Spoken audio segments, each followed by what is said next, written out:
Lorsque le plan est terminé, bon, je vais le laisser, mais normalement, je pourrais aussi le masquer en éteignant l'œil qui est ici. Alors, je vais revenir en arrière ici. Je vais zoomer en moins ici. Alors, vous voyez que sur le côté ici, hop, voilà. Je vais zoomer. Là, ici, on a des trous qui traversent la pièce. Alors, ce sont des trous M8, donc pour pouvoir mettre une vis de 8. Et il y a un perçage de 6,5 sur une profondeur de 10 plus 47. Bon, sur cette face-là, je viens créer. Alors, on pourrait faire un assistant de perçage, sauf qu'ici, vous voyez, le bout est plat. Mais bon, je vais faire ça par un enlèvement de matière traditionnel. Je crée une esquisse sur cette face ici. Comme tout à l'heure, je choisis Normal A. Voilà. Je viens créer mes deux cercles. Pour l'instant, je ne mets pas de cote, mais je sais que en fait, il y en a un qui fait 6,5 et avec les relations, je peux choisir ce cercle-là, la touche contrôle, ce cercle-là, et ça va être égal. L'espacement entre les deux trous ici est de 15. Donc on va mettre une distance de 15 de là jusque là.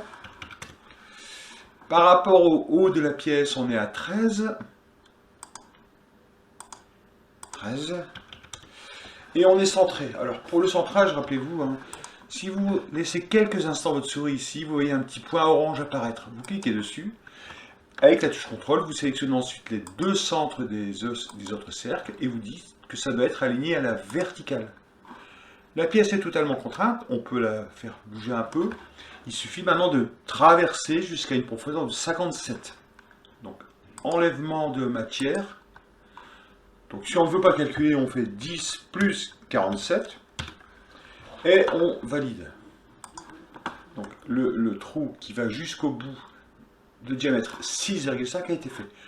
Pour les M8, là, on va donc utiliser l'assistant de perçage. Sauf que l'assistant de perçage, il crée généralement un perçage simultanément. Donc, le perçage est déjà fait pour l'instant. Alors, je ne sais pas si vous le savez, mais lorsqu'on crée un M8, lorsque l'on crée un taraudage sur SolidWorks, lui, il va rechercher automatiquement le pas du filetage qui est normalisé. Donc, pour un M8, normalement, c'est un pas de 1,25. Ce qui veut dire que quand on fait un M8, il faut percer à 6,75. Là, on n'a pas à se soucier, SketchUp va s'en charger pour nous. Donc, on va prendre assistant pour le perçage. On va indiquer parmi les petites figures ici ce que l'on veut faire. On veut faire un taraudage qui est ici. Par contre, ce taraudage, c'est bien ISO, mais ce n'est pas un trou taraudé pour tuyau droit. C'est un trou taraudé simple. Et on veut que ce soit un M8. Vous voyez, il apparaît. Donc, le taraudage standard, c'est celui derrière lequel il n'est pas écrit par quelque chose. Donc, on a M3, M4, M5, M6, M8. Et là, en fait, bon, il ne va pas à travers tout. Il est borgne. Borgne veut dire que c'est sur une certaine profondeur. Et la profondeur du filetage, alors, elle est ici. D'accord? C'est-à-dire que notre taraudage, il est indiqué sur 10 mm. 10 mm. Et ici, normalement, il calcule automatiquement la distance à laquelle il perce. Sauf que là, dans le cas présent, on a 10 et 10. Donc il faut, vous voyez, quand on change une valeur, en fait, ici, il change l'autre. Ça veut dire qu'il faut enlever ici, décadenasser, pour que l'on puisse mettre les deux mêmes valeurs au même endroit. Une fois qu'on a défini donc, que l'on souhaite créer un taraudage M10, on clique sur l'onglet position, on clique sur la face, et ensuite on sélectionne les positions, donc ici le centre là, et ici le centre là. Donc, on voit apparaître l'emplacement, on va valider ici. Alors vous ne voyez pas les taraudages, pourquoi? Parce que on n'a pas indiqué dans SolidWorks qu'on voulait les voir. Pour pouvoir les voir, il faut venir cliquer sur le petit symbole qui ressemble à un engrenage, que l'on ne voit pas ici, ou alors on va donc dans Outils, on va cliquer sur Options dans le menu déroulant Outils, Options, donc je vais le faire ici apparaître, et sur Propriétés du document qui est là, on va choisir sur Habillage de représenter les images, les filetages, en cochant la case qui est ici. Et là, donc, vous voyez, on voit les filetages. Donc, que reste-t-il à faire sur cette pièce? Il reste aussi des petits trous que l'on voit ici, diamètre 3. Alors, je vais réduire. Voilà. En vue de dessus, ici, vous voyez, il y a un trou qui traverse. Ici, diamètre 3. Donc, il y en a en fait au-dessus de chaque surface. Donc là, en fait, c'est le même principe que tout à l'heure. On ne peut pas créer un trou sur une surface arrondie. On ne peut pas créer un trou. On peut créer un trou sur une surface plane. Donc, ce que l'on va faire, c'est qu'on va prendre cette surface ici, et on va déplacer ici pour créer un nouveau plan. Et le plan, on va demander à ce qu'il passe par le centre. Donc si on regarde la distance qui va du plat jusqu'au centre, de là jusqu'au centre, c'est 34,5 moins l'épaisseur qu'on a ici, qui fait 12 si je me souviens bien. Oh, 43, pardon, 43, donc je ne vais pas le faire par là, excusez-moi, j'ai merdé un petit peu là. Je vais plutôt prendre ça, d'accord, la surface du dessous, voilà. Et je vais la décaler de 34,5 ici. Géométrie de référence, donc je crée un nouveau plan. Je change le sens, je mets la valeur 34,5. Je valide, donc le plan est créé, et je vais pouvoir utiliser ce plan pour dessiner mon trou diamètre 3. Parce que j'ai créé donc une nouvelle esquisse sur ce plan. Alors je vais mettre aussi, comme tout à l'heure, hein, moi je fais souvent ça, normal A, voilà. Alors, avec les touches de mon clavier, j'appuie 6 fois vers le haut, 1, 2, 3, 4, 5, 6, encore 6 fois vers le haut, 1, 2, 3, 4, 5, 6, comme ça je me mets en vue de dessus, je viens dessiner les trous approximativement, là ils vont apparaître, je cote un des trous, diamètre 3, je mets une relation d'égalité entre le premier et le deuxième, donc égal. Il faut bien sélectionner les bons éléments, voilà. Parce que là, j'ai sélectionné le point en fait. Hop. Voilà. Voilà. Égal. Je mets leur anthrax, donc où je vais mettre les 6 qu'il y a par rapport au bord. Là, je vais zoomer un peu parce qu'on ne voit pas très bien. Vous voyez, il y a 6 mm au bord. Alors, on a 6 mm de là à là. On a 6 mm de là à là. Et ensuite, il y a un alignement à la verticale. Donc, entre ce point-là, contrôle ce point-là, c'est aligné à la verticale. D'accord ? Et ensuite, ça doit être aussi aligné par rapport à... Alors, il y a une cote peut-être, je vais regarder, mais ça doit être aligné par rapport entre ça et ça, quoi. Donc, je reste quelques instants ici. Un point orange apparaît. Je sélectionne le centre d'un des cercles. Alors, vous voyez ici, il a choisi 3 objets, donc il ne faut pas choisir une arête. J'ai supprimé l'arête. Je vais le refaire. Parce que... Alors, le point ici, plus le point ici, donc plus le milieu là. J'enlève l'arête. Décidément, je vais mettre en 3 dimensions, ça ira mieux. Le point ici. Le point ici. Bon, sinon, je vais mettre une cote. Écoutez.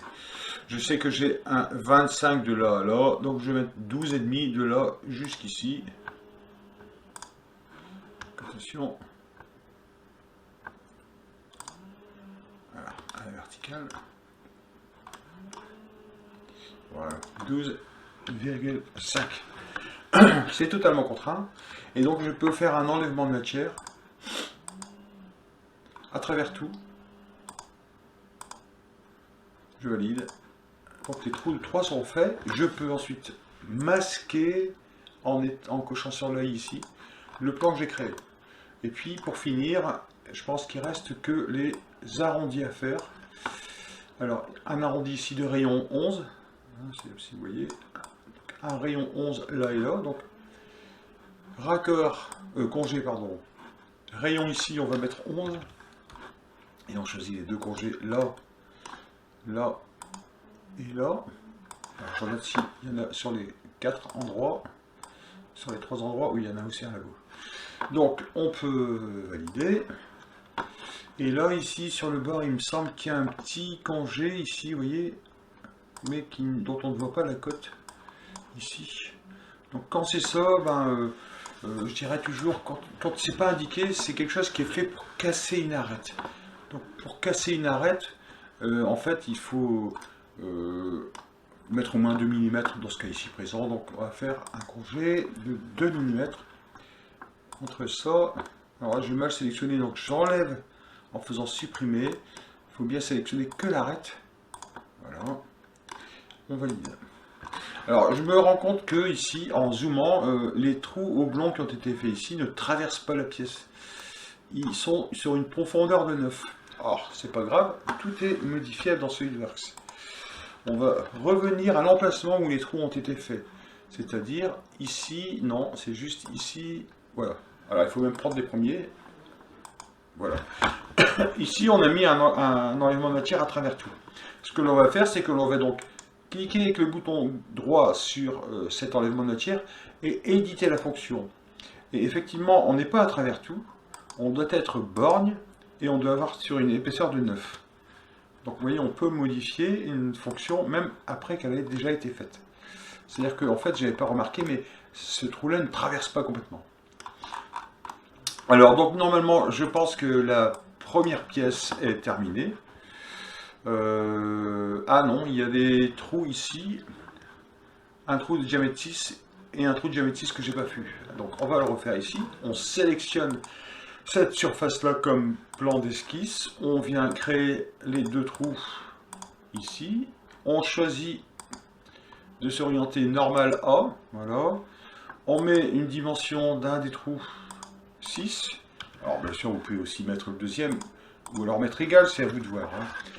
Puisqu'ils font tous les deux 6. On indique l'écart qui est entre ces deux trous, c'est 105. Donc entre là et là, on a 105. Et par rapport au bord, on a 16. Et dans l'autre sens, on a une distance de 8.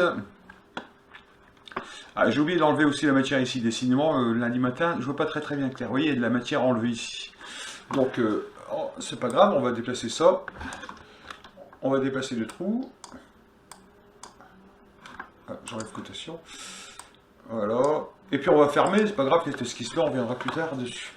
Alors, justement, là, il y a un enlèvement de matière ici que je n'avais pas vu sur 28 et à 55. Voilà. Donc, on va resélectionner. On va se remettre en perspective. On va resélectionner cette surface ici pour recréer une esquisse. Sur cette esquisse, on va créer un grand rectangle qui va de là jusque ici quelque part. On va noter la dimension 28. Donc là, je vais mettre la cote de 28. Ici, 28. Donc c'est totalement contraint. Je fais un enlèvement de matière à travers toute la pièce. Je mets le raccord de rayon 11 ici, comme indiqué sur le plan, ici, rayon 11. Rayon 11, c'est bon. Je valide. Et donc là, je vais pouvoir venir mettre les trous que j'avais fait auparavant. Donc, or, les trous ici, ils sont situés là. Donc, il faut que je ramène ces trous-là derrière. Voilà. Parce qu'en fait, les trous doivent être faits par rapport à ce que je viens de réaliser. Donc, je les ai déplacés vers le bas. Je clique sur le bouton droit avec l'esquisse pour modifier l'esquisse, éditer l'esquisse. Donc là, je mets la dimension ici, on a une dimension de 8. Donc, entre là et là, j'ai 8. Et celle-ci, j'ai 25. Entre là et là, j'ai 25. Donc c'est totalement contraint. On peut donc faire l'enlèvement de matière à travers tout. Je valide. Donc là, cette fois-ci, j'espère que je n'ai rien oublié. La pièce est terminée. Donc voilà pour la première pièce de l'assemblage.